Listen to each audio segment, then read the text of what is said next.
It's a powerful hadith from the Prophet ﷺ, and I want you to pay attention to every single word and how it affects the world that we want to live in and the community that we want to build.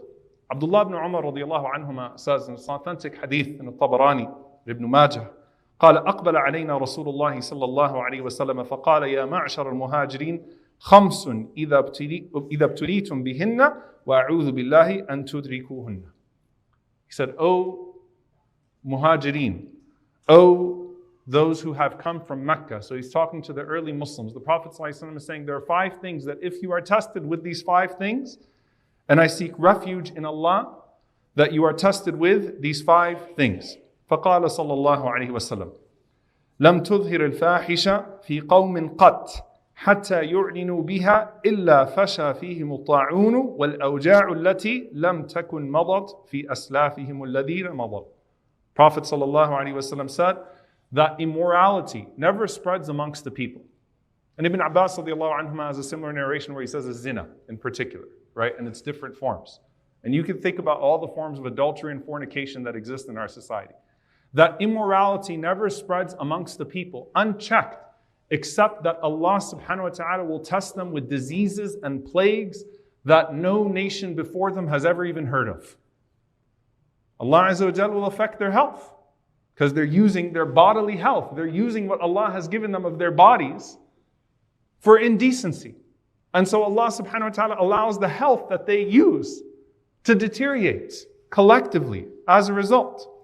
وقال صلى الله عليه وسلم ولم ينقصوا المكيال والميزان إلا أخذوا بالسنين والشدة أو وشدة المؤونة وجور السلطان عليهم.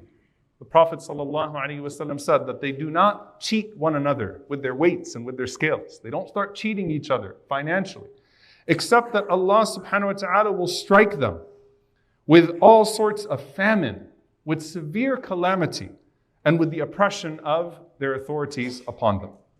This is incredible. Why? Because when the Prophet ﷺ speaks about the Day of Judgment, he says it's the loss of amana, it's the loss of trust. And the greatest loss of trust is at the top, no doubt. It's leadership. When leadership becomes corrupt, there's a loss of trust. But before that happens, the Prophet ﷺ is talking about amana, trust being lost to the point that you can't find trustworthy people amongst the community, except that when you find someone, they would say, Inna fi qawmi fulan, or in this place, rajulun amina, there's a trustworthy person that's there. Everyone go to that trustworthy person, right? Because of how rare it is. When we cheat each other, then we will be cheated as well. When we start to deal in our businesses and with our finances, cheating, cutting corners, then we're going to have authority that reflects an ecosystem that we contributed to. And it should be understood that way.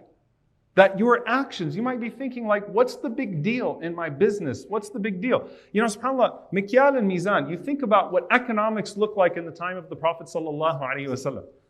We live in a time where you press a button, where it's a digit, a digital digit, and it affects thousands, if not millions. It's, you know, you think about corporate greed and you think about the economic system that we exist in today. Like back then, you're talking about this person who's in the marketplace with their mikyal and they've got their weights and waylul lil mutaffifin. Like, really, is it that big of a deal? Is it really going to affect my leadership? What I'm just doing with my little business here in the marketplace in Medina? Yes, absolutely. Because there's a collective greed and a collective cheating, a culture of cheating that then overcomes you. You can't complain about a global system of greed when you practice it on your individual life and say, well, that's the only way to get ahead. It's the only way to keep up in the system that I existed in today. And then the Prophet ﷺ said, وَلَمْ يَمْنَعُوا زَكَاةَ أَمْوَالِهِمْ إِلَّا مُنِعُوا الْقَطْرَ مِنَ السَّمَاءِ وَلَوْلَا الْبَهَائِمُ لَمْ يُمْطَرُوا.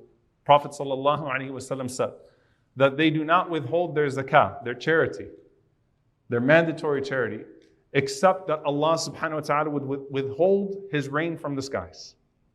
He would withhold the barakah from above. And had it not been for the animals, rain would not fall upon them. SubhanAllah. So when we withhold from the weak amongst us, Allah Azza wa Jal puts us all in our place to remind us how weak we all really are. wait a minute, you're withholding from people in your ranks? Then I will withhold from you as well.